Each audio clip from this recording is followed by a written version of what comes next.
Shona Bhattacharya. Over to you, Shona. Hi, Laura. Well, we start with an exclusive report on the ongoing violence in the Central African Republic. Our reporters were able to access an isolated area more than 450 kilometers north of the capital.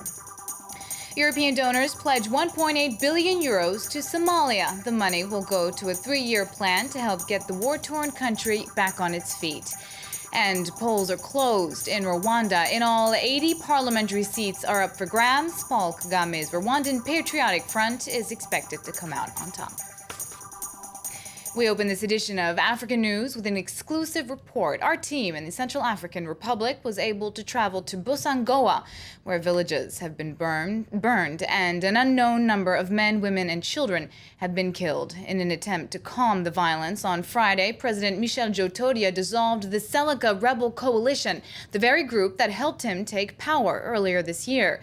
Those former rebels are clashing with forces loyal to former President François Bozizé.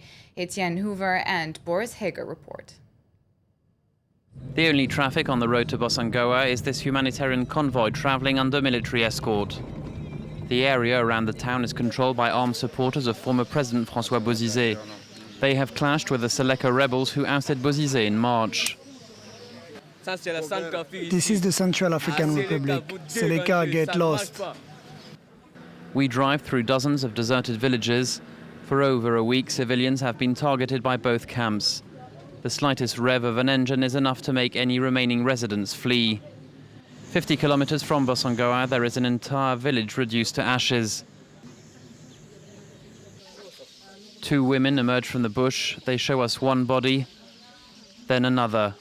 In all, 6 victims hacked to death with machetes. I have never seen anything like this before. As night falls, dozens of terrified villagers come out.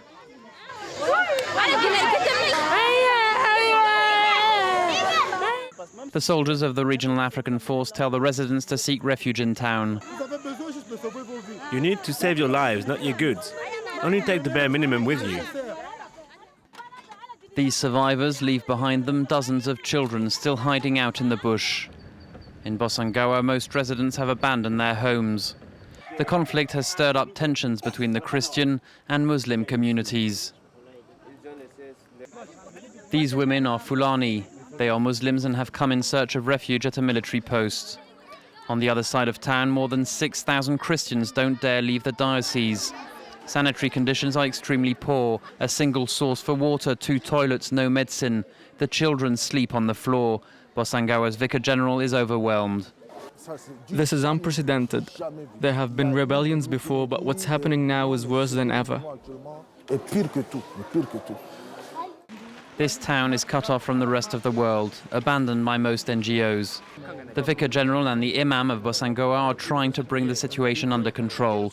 Side by side, they have spoken with their communities, a calming gesture, which for the moment has helped prevent further killings. Earlier, I spoke with Boris Hager on Skype from Bangui, the Central African capital.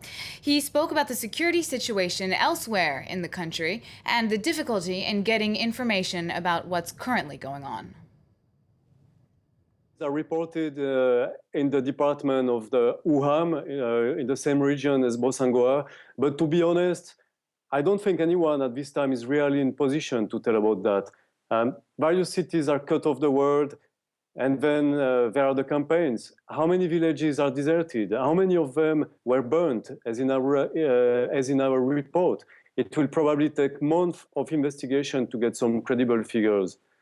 We know that bodies were buried hastily all around.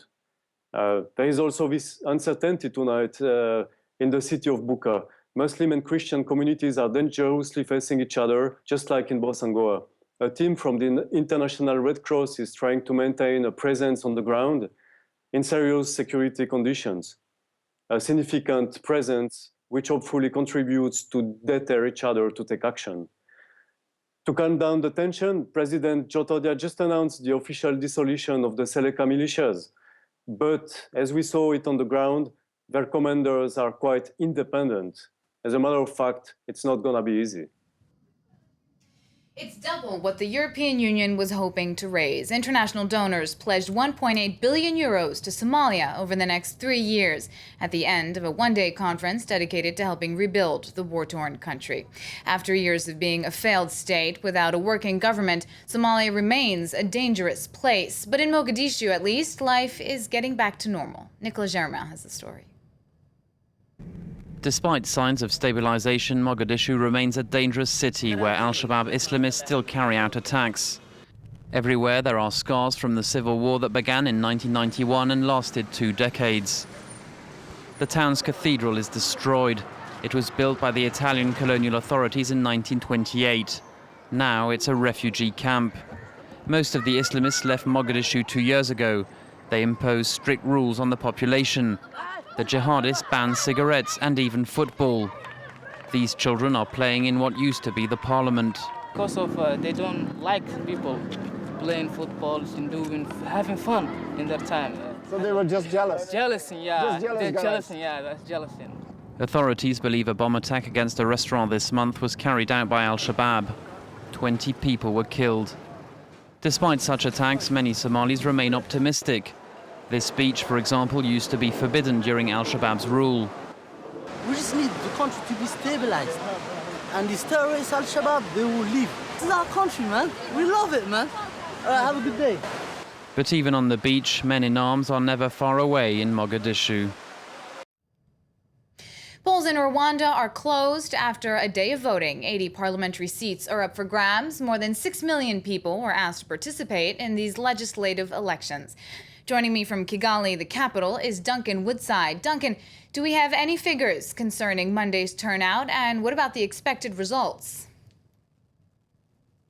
Well, at the moment, obviously, it's still very early days in terms of the results coming through. Polls did close at 3 o'clock, and the counting process has been proceeding very quickly. In fact, the polling centre that we visited earlier on today, they'd finished their counting by around 5:30, and there was an overwhelming majority, as one would expect, in favour of the ruling party, the Rwanda Patriotic Front. The information we're getting is that there's likely to be some form of provisional results before midnight tonight, and that obviously the RPF, which has dominated the Rwandan political scene since the end of the genocide in 1994, they're likely to win heavily, and the only real question is whether they will manage to surpass the 79% of the vote that they and their allies secured in the last parliamentary polls 5 years ago.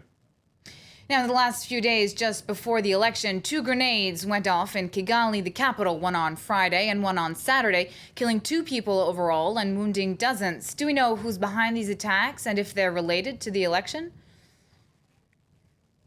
That's right, yes. 2 grenades did explode in Kigali on Friday and Saturday. It seems, according to the authorities, that they were part of the same attack. Effectively, they're saying that 2 grenades were thrown on Friday afternoon, one of which detonated straight away, but the second one didn't detonate until Saturday. The 2 grenades resulting in the deaths of 2 people and injuries to several others. But in terms of responsibilities, what the authorities are saying is that the Hutu extremists who perpetrated the genocide in 1994, the remnants of that militia, of course, are exiled in neighbouring Congo, but they're saying that clandestine elements related to that extremist militia were responsible for these atrocities. Thank you, Duncan, for that from Kigali.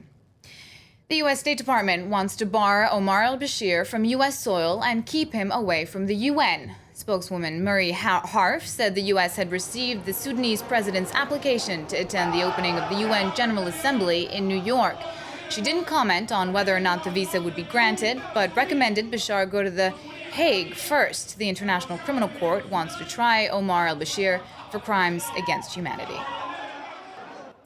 Threats to organize massive protests in Guinea-Conakry if the country's opposition's demands to ensure free and fair elections aren't met by Wednesday.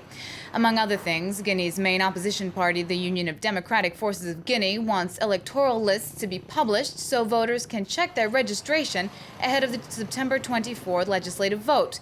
The poll should have been held 6 months after President Alpha Condé was sworn into office in December 2010, but they've been delayed repeatedly. And we end this bulletin with images from Morocco's 18th annual Jazz Festival. The 5-day event drew to a close this Sunday. Held in the ancient ruins of the Shela, an archaeological site outside Rabat, the capital, this year's edition celebrated women's contribution to the world of jazz. The festival features Moroccan musicians, but also groups from around the world. That's it for this edition of African News. We'll be back with more in just an hour, but until then, Laura Cillier, back to you. Ending with some mellow sounds there. Thank you very much, Shona. OK, do stay with us here on France 24. Mark Owen will be with you in just a few moments. He'll have all the very latest on that shooting in Washington. Details coming through thick and fast. The shooter has now been named. Aaron Alexis, a 34-year-old from Texas, according to the latest information. Do stay with us. We'll have all the details for you up next.